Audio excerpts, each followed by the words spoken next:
In this video, we are going to learn sum ifs function and count if function। ये दो functions देखेंगे with example. ठीक है, पहला सम इफ फंक्शन जो है ये लेते हैं हम यहाँ पर। इसके लिए हमने ये एक टेबल बना के रखा है। एम क्या है हमारा, यहाँ व्हीकल नंबर है, ये व्हीकल नंबर हमने यहाँ राइट किए है ना, 7821 7821 7821 7821, इसको हमने रिपीट किए। 7850 इसको भी रिपीट किया। दो व्हीकल नंबर लिए, आपके मल्टीपल भी हो सकते हैं। ये आपका जो है डेली, वीकली, मंथली जो है डेटा आपको राइट करना है। ठीक है, और यहाँ पर हमने क्या किया, वो व्हीकल में डीजल कितना फिल किए ये हमने यहाँ पर राइट किए। ठीक है, तो एम क्या है यहाँ पर देखो, एंटर व्हीकल नंबर। इधर जो व्हीकल नंबर हम टाइप करेंगे इसके डीजल का जो है सम यहाँ पर आ जाना चाहिए। जो भी सपोज फॉर एग्जांपल आपने 7821 ये व्हीकल नंबर यहाँ टाइप किया आपने, तो 7821 में जहाँ जहाँ पर जब डीजल फिल किया गया तो इनका टोटल यहाँ पर लेना चाहिए। एक था हमारा फंक्शन सम करके, अगर सम करके हम फंक्शन देते हैं starting cell address and ending cell address है ना, और ब्रैकेट क्लोज करके एंटर करते हैं, तो ये क्या करेगा, ये सबका टोटल जो है यहाँ पर ले लेगा।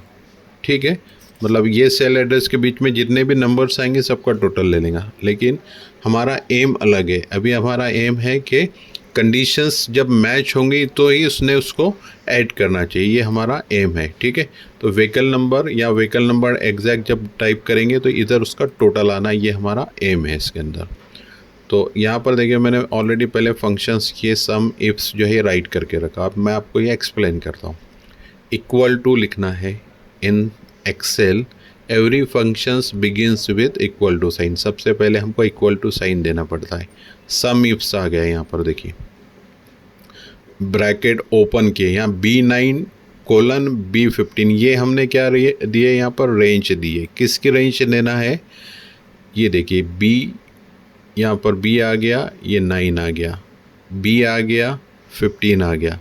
ये जो रेंज है किसका आपको सम करना है, वो रेंज आपको देना है यहाँ पर। ठीक है, इसके बाद कॉमा है, कॉमा सेपरेट करने के लिए। फिर दिया हमने A9:A15। A9 क्या हो गया, जो कंडीशंस किससे मैच होना चाहिए, तो ये हो गया आपका A9 एंड A15। फिर कॉमा दिए यहाँ पर, कॉमा देने के बाद E8 राइट किया है हमने। E8 बोले तो यहाँ पर हम जो व्हीकल नंबर टाइप करने वाले उससे मैच होना चाहिए, तो उसका सेल एड्रेस हमने यहाँ दे दिए और एंटर की प्रेस करें। ठीक है, सिंपल है। देखो equal to some ifs B9:B15, जिसका सम करना है A9:A15 कॉमा करके आपको देना है, जिससे मैच करना है, और कहाँ पर आप एग्जैक्ट व्हीकल नंबर टाइप करेंगे, मतलब E8, ये E और ये 8 हो गया इसका, ये दे दिया आपने, और एंटर की प्रेस करना है ना, ब्रैकेट क्लोज करके। अब देखो अगर फॉर एग्जांपल आपने एक व्हीकल नंबर टाइप किया, इसमें से मैं इसको कॉपी पेस्ट कर रहा हूँ, आप टाइप भी कर सकते हैं। जैसे हमने ये टाइप किए तो देखो यहाँ पर उसका डीजल का सम प्रेस हो गया है ना, तो ये क्या आ गया, 7850 के अंदर 240 जो है ये बता रहा है। देखो 7850 ये आ गया आपका 7850, ऊपर से ये हो गया 50 है ना, तो 7850 150 150 एंड 50 200 राइट, और ये फिर एक बार और है यहाँ पर 40, तो इस टाइप से ये 240 इसका सम दे दिया।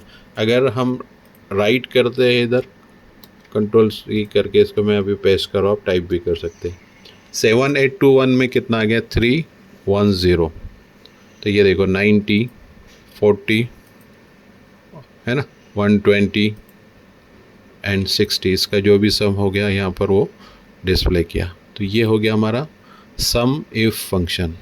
कंडीशंस के हिसाब से हम सम कर रहे हैं यहाँ पर। ठीक है, नेक्स्ट है हमारा इफ फंक्शन।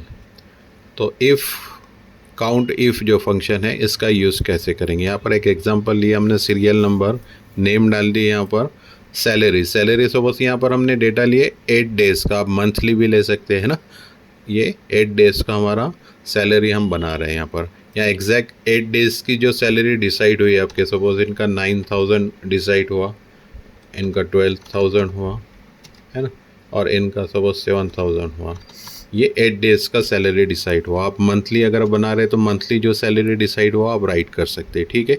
एम क्या है, यहाँ पर हम अटेंडेंस शीट बना रहे हैं। अगर 8 दिन का हम अटेंडेंस डालेंगे, यहाँ पर आपका प्रेजेंट डेज कैलकुलेट हो जाना चाहिए ऑटोमेटिक, पर डे का सैलरी होना चाहिए और नेट अमाउंट यहाँ पर देना चाहिए, ठीक है। ये हमारा एम है यहाँ पर, ठीक है। तो सबसे पहले हम क्या करते हैं, यहाँ प्रेजेंट डेज का फॉर्मूला डालते हैं, count if bracket open, cell यहाँ पर आपको रेंज देना है इस टाइप से, E7 कोलन L7 कॉमा, क्या काउंट करना है, सपोज हम प्रेजेंट के लिए P टाइप करने वाले हैं, यहाँ पर ब्रैकेट क्लोज, एंटर कर दो। देखो इसी को कंट्रोल C से हम नीचे कॉपी भी कर लेते हैं। पर डे सैलरी कैसे निकालेंगे, equal to salary divided by number of days. अभी वीक है तो 8 डेज डाल दे हमने यहाँ पर, ये पर डे का सैलरी निकल गया हर एक का, ठीक है। और नेट अमाउंट आपका फॉर्मूला आएगा per day salary into present days, ठीक है। और इसको हम कॉपी कर लेते हैं, यहाँ पर सिंपल है। अब आप यहाँ पर सिर्फ आपको क्या करना है, डेली का अटेंडेंस, सपोज समीर का प्रेजेंट है 2 तारीख को, प्रेजेंट है, एब्सेंट है ना, प्रेजेंट है और यहाँ पर एब्सेंट और प्रेजेंट।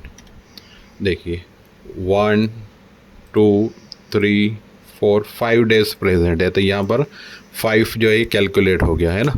और यहाँ पर डे का सैलरी तो हम ऑलरेडी पहले निकाल चुके हैं। क्या किया हमने, salary divided by number of days equal to, और यहाँ पर देखिए नेट अमाउंट में क्या किया है इसने, प्रेजेंट डेज इनटू जो भी है पर डे का सैलरी है, इसको मल्टीप्लाई करके यहाँ पर उसका सैलरी निकाल लिया, ठीक है।